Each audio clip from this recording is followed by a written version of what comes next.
आपने महात्मा गांधी, सुभाष चंद्र बोस और भगत सिंह के बारे में सुना होगा, लेकिन क्या आपने कभी मातंगिनी हाजरा और अल्लूरी सीताराम राजू जैसे कई बहादुर लोगों के बारे में सोचा है, जो इतिहास की किताबों से गायब हो गए? सोचिए, उनके साहसी विद्रोह कितने रोमांचक थे, उनकी लंबी कैद कितनी दुखद थी और उन्हें अपने अंतिम बलिदानों पर कितना गर्व था, लेकिन उनकी कहानियों को छिपा दिया गया और भुला दिया गया। आइए, इन गुमनाम स्वतंत्रता सेनानियों को फिर से सुर्खियों में लाएं।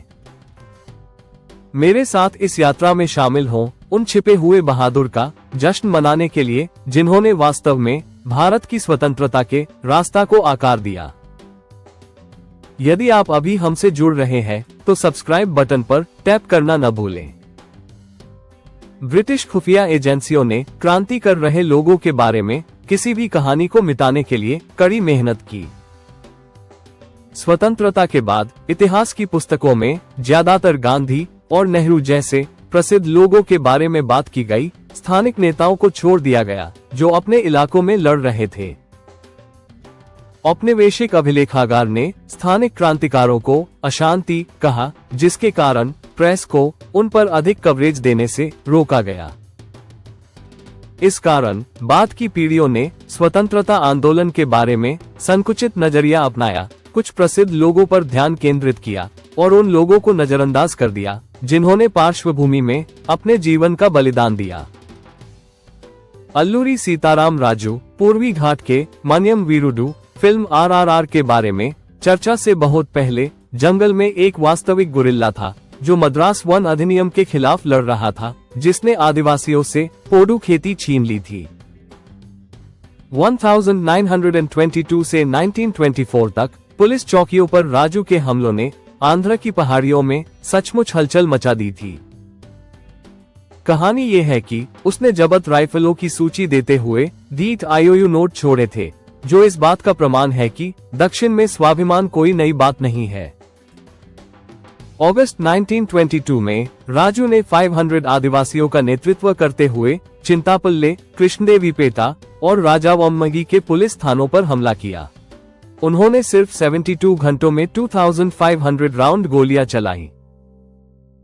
2 साल तक 1000 मालाबार स्पेशल पुलिस उन्हें पकड़ नहीं सकी, क्योंकि वह हिट एंड रन रणनीति का इस्तेमाल करते थे।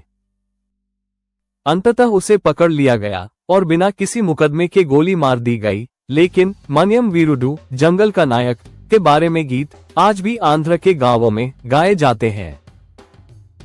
मातंगिनी हाजरा, 73 वर्षीय गांधी बरी जिन्होंने झंडा नहीं छोड़ा।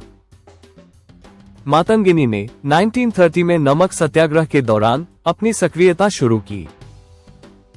उन्होंने काफी समय जेल में बिताया, लेकिन वह तब भी मजबूत रहीं जब उनकी दृष्टि कमजोर होने लगी। 29 सितंबर 1942 को उन्होंने 6000 महिलाओं का नेतृत्व करते हुए वंदे मातरम का नारा लगाते हुए ग्रामीण बंगाल के तामलुक पुलिस स्टेशन तक मार्च निकाला। ब्रिटिश पुलिस ने लाठीचार्ज का आदेश दिया, फिर गोलीबारी शुरू कर दी। ब्रिटिश गोलियों ने उन्हें 1 बार, 2 बार, 3 बार मारा, लेकिन वे अपनी अंतिम सांस तक अपना झंडा ऊंचा उठाए चलती रहीं। मातंगिनी की ताकत ये दर्शाती है कि क्रांति के इतिहास में उम्र सिर्फ एक संख्या है। ब्रिटिश समाचार रिपोर्टों में 73 वर्षीय व्यक्ति की अवज्ञा को लेकर आश्चर्य व्यक्त किया गया, लेकिन राष्ट्रीय मीडिया ने तुरंत ही मामले को आगे बढ़ा दिया। रानी गाइदिनल्यू, नागालैंड की पहाड़ों की बेटी, जब वह 13 वर्ष की थी, तब वह अपने चचेरे भाई के हेरका सुधार आंदोलन में शामिल हो गईं। उनकी मृत्यु के बाद उन्होंने जनजातियों को पुनर्गठित किया, औपनिवेशिक पुलिस स्टेशनों पर हमला किया और आपूर्ति लाइनें काट दी। जब वह 16 वर्ष की थीं, तो उन्हें नागा गांवों से ब्रिटिश करों का भुगतान बंद करने का आग्रह करने के कारण आजीवन कारावास की सजा दी गई थी। शिलोंग जेल में उनसे मिलने के बाद जवाहरलाल नेहरू ने उन्हें रानी कहा था। ये शाही उपाधि उन्हें जन्म से नहीं, बल्कि उनकी शक्ति से मिली थी। वह 14 साल बाद जेल से बाहर आए और स्वतंत्र भारत में आए, जो अभी भी अखंड है और एकता का उपदेश दे रही है। फिर भी उनकी वीरता पूर्वोत्तर लोक कथाओं तक ही सीमित है। वेलु नचियार तमिलनाडु की 18वीं सदी की विद्रोह विरोधी रानी थी। अपने पति की मृत्यु के बाद वेलु नचियार शिवगंगा से भाग गईं। उन्होंने हैदर अली के साथ गठबंधन किया, एक महिला रेजिमेंट का गठन किया तथा ब्रिटिश गोला बारूद डिपो को उड़ाने के लिए पहले मानव बम कोयली का इस्तेमाल किया। उन्होंने 1857 के प्रथम युद्ध से 77 वर्ष पहले 1780 में अपना सिंहासन पुनः प्राप्त किया। भीकाजी कामा निर्वासन में ध्वज माता। प्लेग से पीड़ित लोगों की देखभाल करने के बाद कामा ठीक होने के लिए लंदन चले गए और इंडिया हाउस में क्रांतिकारियों से मित्रता की। उन्हें वापस लौटने की अनुमति नहीं थी जब तक कि वे सक्रिय रहना बंद नहीं कर देती, इसलिए वे पेरिस चली गईं और वंदे मातरम जैसे पर्चे मुंबई में तस्करी करने लगी। द 22nd of August 1907 को उन्होंने स्टटगार्ट में अंतर्राष्ट्रीय समाजवादी कांग्रेस को चौंका दिया, जब उन्होंने हरा, केसरिया और लाल झंडा लहराया और चिल्लाया, ये स्वतंत्र भारत का झंडा है। समाचार पत्रों द्वारा उग्र पारसी ध्वजवाहक की प्रशंसा की गई, लेकिन मुख्यधारा के स्वतंत्रता दिवस प्रसारणों में उनके कार्यों को शायद ही कभी दिखाया गया। पीर अली खान पुस्तक विक्रेता जिन्होंने पटना क्रांति की शुरुआत की। पीर अली खान एक छोटी सी किताबों की दुकान चलाते थे जो क्रांतिकारियों के मुख्यालय के रूप में भी काम करती थी। उन्होंने पर्चे बांटे जो कोडित थे ताकि अंग्रेज उन्हें पढ़ न सकें। उनके स्वयंसेवकों ने द 3rd of July 1857 को अफीम व्यापारी डॉक्टर लायल की हत्या कर दी, जिससे औपनिवेशिक हलकों में लोग डर गए। कुछ दिनों बाद वह पकड़ा गया और उसने शाही माफी लेने से इनकार करते हुए कहा, मेरे स्थान पर सैकड़ों लोग उठ खड़े होंगे।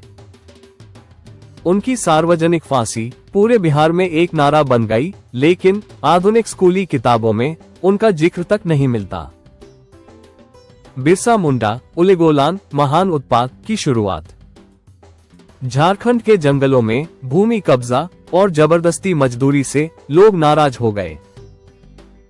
बिरसा ने आध्यात्मिक पुनरुत्थान को गुरिल्ला रणनीति के साथ जोड़ा तथा जनजातियों से कहा कि वे लगान और कर देना बंद कर दें। 1899 और 1900 में उनके विद्रोह ने ब्रिटिश राज को इतना हिला दिया कि इसके परिणामस्वरूप छोटा नागपुर खेती कानून बना, जिसने आदिवासी भूमि की रक्षा की। 25 वर्ष की आयु में जेल में उनकी मृत्यु हो गई, लेकिन हर साल the 15th of November Birsa Jayanti को पठार पर आज भी उनकी पुकार गूंजती है, अबुआ राज लेते जाना, हमारा राज्य आए, बाघा जतिन, वह बाघ जिसने एक साम्राज्य पर कब्जा कर लिया।